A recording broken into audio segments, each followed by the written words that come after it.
নমস্কার বন্ধুরা, কেমন আছো সবাই? আশা করি সবাই ভালো আছো। তো আমিও ভালো আছি। তো বন্ধুরা, আজকে একটু ওই বিকেলবেলা একটু আমের আচার করলাম, টক ঝাল মিষ্টি।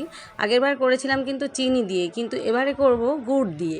তো বন্ধুরা, তোমরা দেখতে থাকো কি কি মশলা আমি দিই আর কেমনভাবে কোন পদ্ধতিতে আমি আচারটা করি। তো আমগুলোকে আমি কেটে নিয়ে মাঝখান থেকে কেটে নিয়ে আমি হলুদ মাখিয়ে, আমগুলোকে পরিষ্কার করে হলুদ মাখিয়ে আমি পেপারে দিয়ে একটুখানি শুকোতে দিয়েছিলাম। সারাদিন কিন্তু রোদে দিয়েছিলাম। তো এবার সেটাকে তুলে আনলাম। আর আজকে যেহেতু আখের গুড় দিয়ে করব, তো আখের গুড়টাকে আমি ভালো করে কড়াইতে একটু সামান্য পরিমাণে জল দিয়ে, মানে অল্প খুব সামান্য জল দিয়ে এটাকে গলিয়ে নেব। খুব একটা জাল দেব না, কিন্তু এটাকে গলিয়ে নিয়ে ছেঁকে নেব। ছেঁকে নিলাম এই কারণে, আখের গুড়ের মধ্যে কিন্তু অনেক রকম ময়লা থাকে। দেখো বন্ধুরা, কতটা ময়লা বেরিয়েছে, অনেক নোংরা বেরিয়েছে। তো সেই জন্য এটাকে একটু ছেঁকে নিতে হয়। আর এবার দেখো, আমি মশলাটা তো মানে এই যে ভাজা মশলাটাকে আমি একটু ঠান্ডা হতে দিয়েছি। এর মধ্যে গোটা জিরে নিয়েছি, গোটা ধনিয়া নিয়েছি, গোটা মৌরি নিয়েছি, আর একটু পাঁচফোড়ন নিয়েছি, আর কয়েকটা শুকনো লঙ্কা নিয়েছি। নিয়ে আমি সেগুলোকে 2 চামচ করে নিয়েছি। সেগুলোকে ভালো করে ভেজে নিয়ে আমি কিন্তু ওভেনটাকে একদম লো ফ্লেমে দিয়ে ভেজে নিয়েছি। ভেজে নিয়ে ওটাকে আমি ঠান্ডা হওয়ার জন্য রেখে দিয়েছি পাশে। আর এবার দেখো বন্ধুরা, কড়াইতে আমি সর্ষের তেল দিলাম, দিয়ে তার মধ্যে আমি পাঁচফোড়ন দিলাম, আর দুটো তিনটে শুকনো লঙ্কা মাঝখান থেকে ছিঁড়ে আমি দিয়ে দিলাম।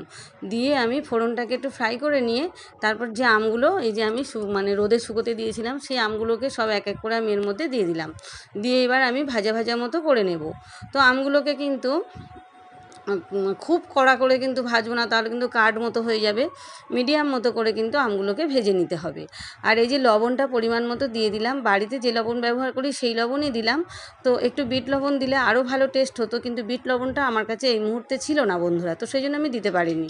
তো এই যে বিট লবণটা থাকলে খুবই ভালো হতো, তো যেহেতু ছিল না, কি আর করা যাবে। তো আমি বাড়ির লবণটাই দিলাম, দিয়ে ভালো করে কষিয়ে নিয়ে এই যে আমি গুড়টাকে এর মধ্যে ঢেলে দিলাম। এটা কিন্তু ছিল আখের গুড় ছিল। তো এই যে আখের গুড়টাকে আমি পুরো ঢেলে দিলাম এর মধ্যে। গুড়টা ছিল আমার 1 কেজি, আর আমটা ছিল আমার 3 কেজি। তো যেহেতু 3 কেজি আম, আমি একটু টক ঝাল মিষ্টি সমপরিমাণ করব, তো সেই জন্য গুড়ের পরিমাণটা আমি 1 কেজি নিয়েছি। 1 কেজি আখের গুড় ছিল, আর আম ছিল আমার 3 কেজি। তো পরিমাণটা তোমরা বুঝে শুনে একটু দেবে, যেহেতু আমি একটু টক টক খাবো, তো সেই জন্য টক ঝাল মিষ্টি সমান পরিমাণ হতে হবে। তো সেই জন্য আমি 1 কেজি আখের গুড় নিয়েছিলাম। তো বন্ধুরা দেখো, এই যে আমি একটুখানি মশলা প্রথমে কিন্তু আমি এর মধ্যে দিয়ে দেবো। ফোটার সময় একটু মশলা কিন্তু এর মধ্যে দিও। মশলাটা কিন্তু পুরো মিহি করে কিন্তু গুঁড়ো করব না, একটু দানা দানা কিন্তু থাকবে। তো দেখো বন্ধুরা, পুরো মিহি কিন্তু আমি করিনি। তো এর মধ্যে একটু যেহেতু দানা দানা আছে, তো খেতে দারুণ সুন্দর লাগবে। তো প্রথমে আমি একটু মশলা যখন ফুটছিল, তখন কিন্তু আমি এর মধ্যে 2 চামচ মতো মশলা একটু ছড়িয়ে দিলাম। দিলে কি হবে, এই ফোটার সময় কিন্তু আমের ভিতরে কিন্তু মশলাটা ঢুকে যাবে। তো তারপরে আমি যখন নামাবো, তখন কিন্তু আমি আরও একটু মশলা ওর উপর ছড়িয়ে দেবো। তো দেখো বন্ধুরা, আমি কিছুটা দিলাম আর কিছুটা রেখে দিলাম। তো দেখো কি সুন্দর কালারটা হয়েছে। দেখো বন্ধুরা, আমি কিন্তু হলুদ দিইনি, আমি শুধু রোদে দেওয়ার সময় সামান্য একটু হলুদ মাখিয়ে আমি উঠোনে রোদে দিয়েছিলাম। সারাদিন কিন্তু আজকে রোদে দিয়েছিলাম। সকাল ওই 11টা, সাড়ে 11টা নাগাদ আমি আমগুলোকে কেটে রোদে দিয়েছিলাম, আর এই সন্ধ্যে 6টার সময় আমি কিন্তু এই আচারটা বানালাম। তো বন্ধুরা দেখো, এই যে গুড় কিন্তু এই আখের গুড়টা কিন্তু অনেকটা বসে যাবে, গাঢ় মতো হয়ে যাবে। তো দেখো কালারটা কি সুন্দর হচ্ছে। আর এই যে অনেকক্ষণ একটু ফোটার জন্য টাইম দিতে হবে, কিছুক্ষণ ধরে। আর একটু ওভেনটাকে একটু লো ফ্লেমে দিতে হবে, বেশি জোরে দিলে কিন্তু পুড়ে যাবে।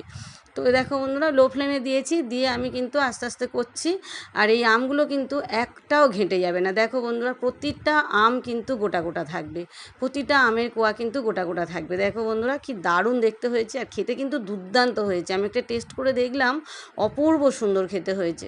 তো বন্ধুরা, একা হাত দিয়ে দিয়ে ভিডিওটা ধরছিলাম। তো আজ আমার মেয়েরা কেউ বাড়ি ছিল না।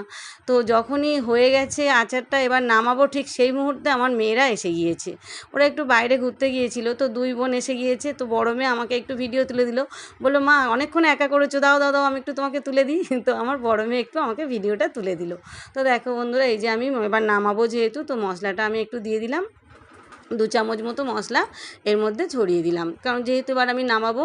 তো এত সুন্দর একটা সেন্ট বেরিয়েছে বন্ধুরা, কি বলবো, অপূর্ব লাগছে। যেমনি খেতে তো সুন্দর হয়েছে আর তেমনি অপূর্ব, একটাও কিন্তু মানে ঘেঁটে যায়নি। দেখো বন্ধুরা, প্রতিটা আমের কোয়া কি সুন্দর গোটা আছে। আর এই গুড়গুলো কিন্তু অনেকটাই কিন্তু গাঢ় হয়ে যাবে আর বসেও যাবে। আর এই যে কাঁচের বয়ামটা কিন্তু আমি এখনও পরিষ্কার করিনি, কাঁচের বয়ামটা পরিষ্কার করে নেবো। আর এই যে আচারটা ঠান্ডা হলে তারপরে কিন্তু আমি ওই জারের মধ্যে, কাঁচের জারের মধ্যে, মানে কাঁচের বয়ামের মধ্যে কিন্তু আমি বয়ামের মধ্যে এই আচারগুলোকে রেখে দেবো। তো বন্ধুরা, একটু ভিনিগার থাকলে ছড়িয়ে দেবে তোমরা, আমার কাছে ছিল না তাই দিতে পারিনি।